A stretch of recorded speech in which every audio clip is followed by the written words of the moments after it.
Bonjour à tous, je suis ravie de vous retrouver pour ce premier grand entretien de la rentrée et pour m'accompagner sur cette émission, Xavier Huat, délégué général de l'Institut du Commerce. Bonjour. Bonjour.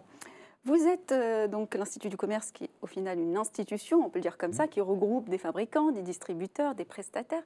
Vous avez 220 adhérents à ce jour. C'est un beau challenge, on en parlera tout à l'heure. Avec vous, on va parler de la distribution, des consommateurs. Finalement, on a l'impression que les tendances des consommateurs bouleversent les jeux des distributeurs. À qui profite ce changement de paradigme? C'était ma première question. On sait qu'il y a toujours des perdants et des gagnants finalement à ce jeu-là. C'est exact. Je dirais que les premiers gagnants sont les consommateurs. Parce que finalement, ils ont plus de choix, ils ont un assortiment probablement plus large, ils ont un accès aux produits, aux services qui est complètement différent. Et ils ont du coup des besoins qui seront couverts peut-être mieux ou plus vite ou de manière plus fiable en fait par des distributeurs. Donc le premier gagnant pour moi c'est les consommateurs. Après dans les distributeurs il y a effectivement des gagnants, des perdants. Il y a des acteurs qui sont arrivés depuis pas très longtemps, qui ont pris beaucoup de place. Il y a une part du e-commerce qui a augmenté de manière très forte suivant les catégories de produits, certaines où c'est quasiment 40-50%, d'autres où c'est peut-être 5-10% aujourd'hui, mais ça grimpe. Et là-dedans, il y a des acteurs traditionnels et il y a des nouveaux acteurs. Donc vous avez compris, je ne donnerai pas la réponse. Ce n'est pas à moi de la donner, mais il y a effectivement des bouleversements. Et je pense qu'il y a quand même dans le temps, en fait, il y a une prise de conscience des acteurs traditionnels de la distribution qui fait qu'ils ont quand même pas mal de ressources. Et sur certains aspects, ils continuent à garder un peu leur prédominance. Sur d'autres, ils lâchent parce qu'il y a d'autres acteurs qui sont arrivés, qui ont pris un peu la mise. Et dans ce contexte, comment vous intervenez à l'Institut du Commerce au quotidien? Alors justement, on a changé un peu, ou on a fait évoluer aussi finalement notre offre de services auprès de nos adhérents pour répondre à leurs besoins à eux. Et leurs besoins à eux, c'est finalement comment les aider à assurer une transition efficace vers le commerce de demain. Et pour ça, finalement, on a mis en place en fait plutôt une démarche d'atelier de réflexion. On aide en fait nos adhérents à essayer de comprendre, essayer de décrypter ce qui se passe, ce qui est en train de se passer, surtout systématiquement en partant des besoins des consommateurs, des attentes des consommateurs. Et on organise finalement de plus en plus de ces ateliers de réflexion pour les aider à comprendre mieux ce qui se passe et comment les aider en fait à mettre en place des actions qui vont leur permettre de toujours être là demain. J'imagine qu'il vous demande aussi de décrypter les signaux faibles aussi. Quels sont-ils? Est-ce que vous pouvez les partager avec nous? Je vais répondre peut-être de manière un petit peu bateau, mais il y a tout ce qui est nouvelles technologies. Les nouvelles technologies, en fait, sont au service du consommateur, sont au service de ces entreprises, industrielles, distributeurs, pour les aider à mieux répondre aux attentes. Nouvelles technologies, c'est peut-être, il y a 3 ou 4 ans, on avait parlé de ces nouvelles technologies. Aujourd'hui, elles commencent à se mettre en place. On a une société qui, globalement, vieillit. Donc, on a des catégories de consommateurs, en fait, qui sont en train de switcher gentiment mais sûrement vers des seniors. J'en fais partie, donc il faut être très, très à l'aise là-dessus. Mais pas encore les super seniors, on va dire. Donc, on a des nouveaux modes de consommation qui sont très liés à une prise de conscience également environnementale, une demande de plus de local, plus de sain, plus de naturel.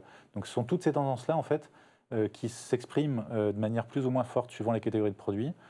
Suivant les régions en France, peut-être plus urbain que rural aujourd'hui, mais demain, ça va se diffuser partout.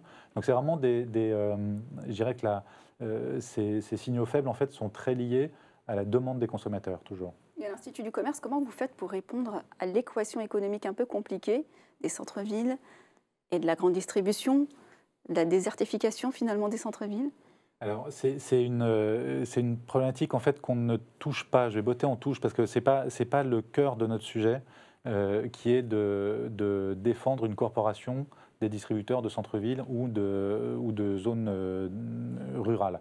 On est vraiment plus en fait dans les processus et dans la manière de répondre ensemble, industriels, distributeurs, à des demandes qui changent. Alors, ça ne veut pas dire que ces sujets-là ne ressortent pas, bien évidemment. Directement, implicitement, Mais à un moment exactement, donné, ça retombe. ça retombe de toute façon à travers les sujets sur lesquels on travaille, comme la logistique urbaine ou comme justement ces tendances de consommation qui ne sont pas forcément les mêmes, encore une fois, dans des zones très urbaines ou plutôt rurales. On a le sentiment qu'à l'Institut du commerce, vous réussissez l'exploit de faire converger, quand on parle de fabricants, distributeurs, etc., des concurrents finalement, de les faire travailler entre eux aussi. C'est la marque de fabrique en fait. Depuis, l'Institut du commerce existe sous ce nom-là depuis à peine 3 ans, mais auparavant c'était ECR. Et ECR, ça fait 20 ans que ça existait. Et c'est vraiment la marque de fabrique en fait de cet organisme-là.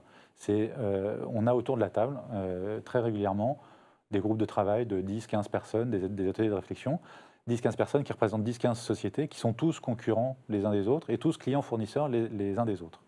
Et ça, c'est effectivement, moi j'adore parce que c'est extraordinaire d'arriver à avoir finalement, encore une fois, je cite aucune marque, mais vraiment des concurrents frontaux ou des clients-fournisseurs qui vont s'écharper d'une manière absolue la veille et le lendemain. Mais quand ils sont dans l'Institut du commerce, dans ces salles de réunion-là, tout le monde travaille ensemble. C'est de la co-construction et c'est vraiment un travail collaboratif qui est très valorisant pour les personnes qui viennent y participer aussi.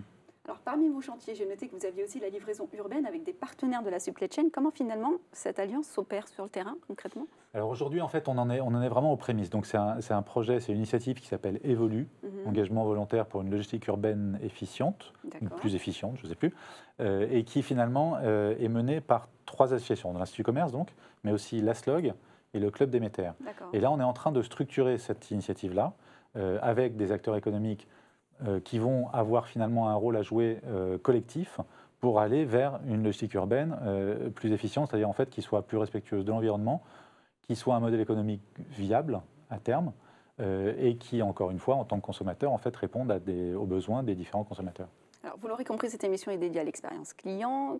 Quelle est la place que prend l'expérience client dans votre métier? En tous les cas, quelle place vous lui donnez? Alors, elle prend une place de plus en plus importante, mais elle l'a toujours eue. Je vous disais tout à l'heure que c'était ECR. ECR, ça voulait dire Efficient Consumer Response, en bon français. C'est finalement la prise en compte du consommateur comme point de départ de tous les travaux à mener. Ce qui veut dire que l'expérience client, en fait, ou je dirais la relation client plutôt, et du coup une bonne expérience client passe par différents leviers. Et ce sont ces leviers-là, en fait, qui étaient auparavant peut-être adressés de manière très fonctionnelle en silo, qui aujourd'hui finalement convergent vers quelque chose qu'on appelle le dernier mètre, qui est finalement l'expérience client de prise de possession du produit ou du service qu'on est en train d'acheter. Et c'est cette expérience-là qu'on essaie d'améliorer, avec tous les leviers, aussi bien supply chain que marketing, que back-office, front-office, etc. Et votre vocation, c'est d'améliorer aussi le commerce de manière générale pour demain. Et à quoi ressemblera le magasin de demain? Alors c'est aussi un sujet qu'on essaie d'aborder, forcément, et on l'aborde en fait sur un prisme, en tout cas aujourd'hui, sur un prisme de l'éco-responsabilité. Et je m'explique, c'est à quoi pourrait ressembler un magasin demain, qui sera un magasin physique. On a travaillé sur le magasin physique, pas nécessairement sur le magasin virtuel e-commerce, mais un magasin physique, en fait, qu'est-ce qu'il devrait pouvoir offrir aux consommateurs en termes de produits? Une chose, mais on ne va pas définir l'assortiment alimentaire ou non alimentaire, mais surtout en termes de services et dans une dimension en fait très forte de RSE au sens large, mais plus ciblée en fait sur l'éco-responsabilité et sur les packaging. Quels emballages en fait doivent être utilisés dans un magasin demain? Et donc ça va toucher forcément les produits, mais ça va toucher les services en fait qui vont aller avec ces produits-là. Et là, il y a tout un travail qui est en cours. Donc, il y a un certain nombre d'idées en fait, qu'on a déjà émises et publiées. Et on va continuer, pas plus tard que dans 3 jours, en fait, et encore avant la fin de l'année, on va avoir 2 ateliers de réflexion qui vont continuer cette démarche, en fait, d'essayer de comprendre à quoi pourrait ressembler un magasin demain. Honnêtement, la réponse n'est pas unique et elle n'est pas connue aujourd'hui.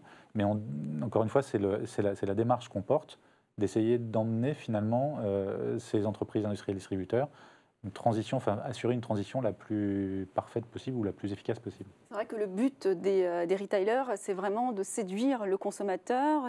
Quel est le portrait robot finalement du shopper aujourd'hui? C'est peut-être de lui que deviendra la réponse.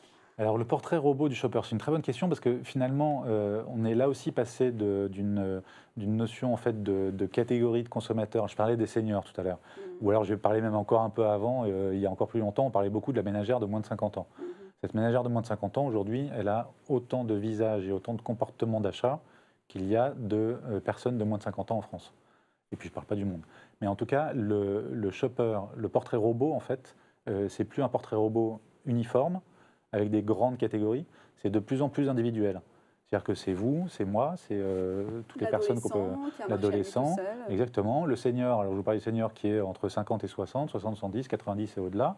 Donc il y a en fait une segmentation qui est de plus en plus fine et une personnalisation de plus en plus forte en fait du shopper.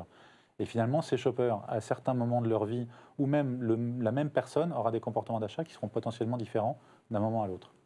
Un des défis aussi qui va concerner les retailers de très près, c'est l'écologie. Est-ce qu'un parcours 100% éco-responsable, c'est à la portée aujourd'hui des distributeurs ou est-ce que c'est trop tôt? C'est trop tôt. Clairement, c'est trop tôt. Par contre, il y a là aussi poussé par la prise de conscience environnementale des citoyens, des consommateurs citoyens, il y a une prise en compte de ces problématiques-là par les distributeurs qui est de plus en plus forte.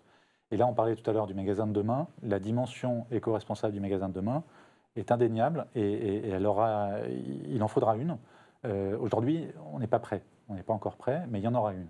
Et cette tendance-là est de plus en plus forte et de plus en plus présente. Et les consommateurs eux-mêmes, en fait, ont changé aussi là-dessus. Et cette prise de conscience qui était jusqu'à il n'y a pas si longtemps que ça, pas tout à fait corrélée avec les actes, aujourd'hui devient de plus en plus cohérente.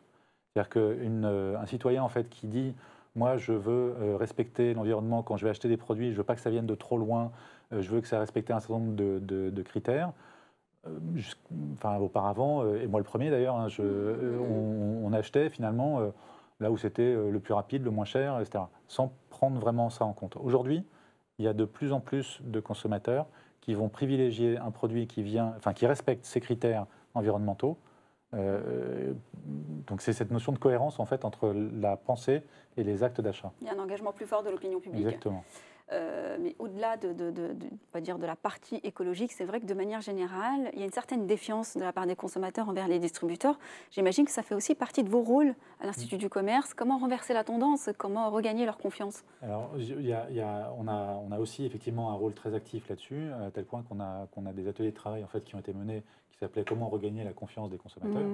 Et de ça, finalement, de toutes ces discussions-là qu'on a pu avoir avec les différents adhérents, on a ressorti 7 piliers de la confiance. Alors, je ne vais pas les détailler ici, ce n'est pas le sujet, mais je dirais que le principal, là-dedans, en tout cas pour moi, le principal, c'est justement cette cohérence entre tous les maillons de la chaîne. C'est-à-dire qu'un industriel va fabriquer un produit, la manière dont il le fabrique, la manière dont il va le distribuer, le faire distribuer par un distributeur, et la manière dont il va arriver jusque chez le consommateur, si tout ça n'est pas fait de manière cohérente, le consommateur va dire bah non, je ne comprends pas, et effectivement, je n'ai pas confiance.